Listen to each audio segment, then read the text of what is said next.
So, in this video, I'll be reviewing the Okami port on the Wii.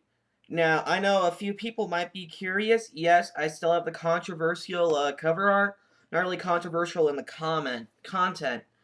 But if you look closely, right here by Amaterasu's snout, you might be able to see the IGN watermark. So, Okami itself, this game is phenomenal. And the game, it's a great platformer, and it's got a unique concept behind it, and it's very innovative still today. So the whole setup is that I guess I wouldn't spoil the setup because it's just epic. The storyline is great. There's no voice acting though, which some people might feel for, but I don't really care. I kind of like reading text better than listening to stories. However, what they do though is that when the characters speak, they utter a gibberish or so, or something like that. So that way you get a kind of an idea of how they would sound, and you could use that to your imagination's advantage. Now, Okami as a game itself. Okami is a game from Japan that's from the same man that did in fact create some other amazing games such as Beautiful Joe and Devil May Cry.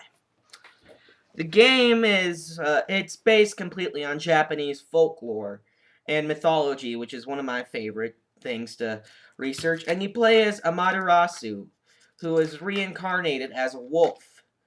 And the whole idea, in order to make you feel like a god, is that when you are able to find the other gods of other different elements and such, you'll get brush powers. And what these will enable you to do is that they'll enable you to press a button which will pause the game real fast, make it look like a piece of rice paper with just dark outlines, and you use the remote as a brush. And you shade in stuff or draw stuff, and it'll like come to life. For example, for some enemies, you have to do a certain set of moves in order to stun them with the brush. For example, in order to do a sword slash on several, you have to push a button and draw a line right across them in order to do the damage. In order to summon a bomb to blow up to stun them, you draw a bomb. And in order for fog, you draw little wavy lines for fog. Wind, the same thing.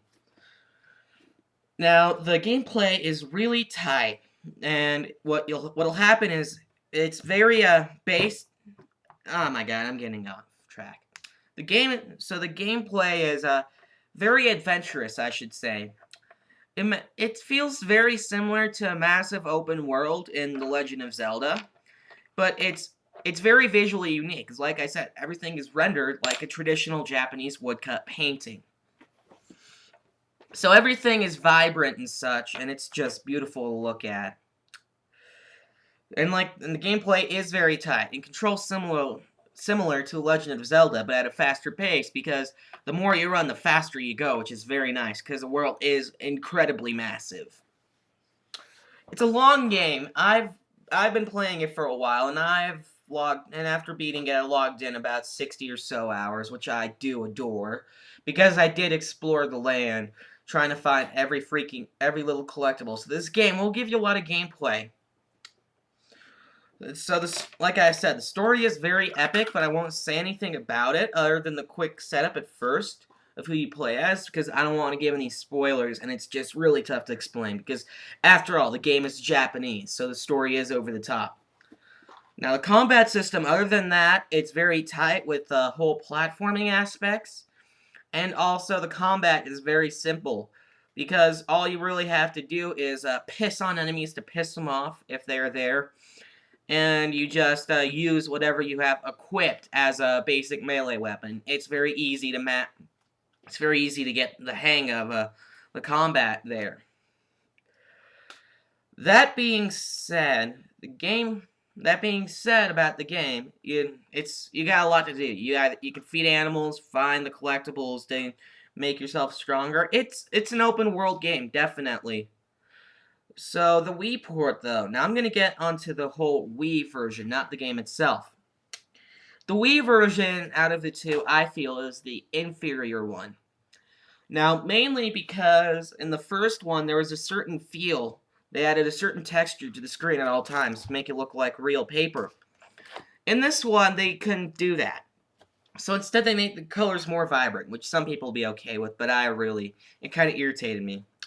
And another thing, this game is pretty old, actually. This port, let's see if I can find it down here. It's about 3 years old. So this is a pretty old port.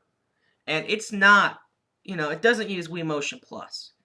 So, of course it's going to suck with the motion controls. The brushwork is a bit more accurate than it was in the PlayStation 2 version, but it can get pretty shaky at times, sometimes ruining it, having you exit real fast and go back. It's nothing but a mild irritating thing, though. But all in all, if you have the choice, go with the PlayStation 2 version above the Wii version. On a scale of 1 to 10, I would give this game I would give the game in general a 9.5. But the Wii port itself, I'd give an 8 because of the issues that happen when trying to port it. So this is Nathan Drew Death Dealer signing off. Power to the people, fuck your mother. But I'm kidding. I love you guys.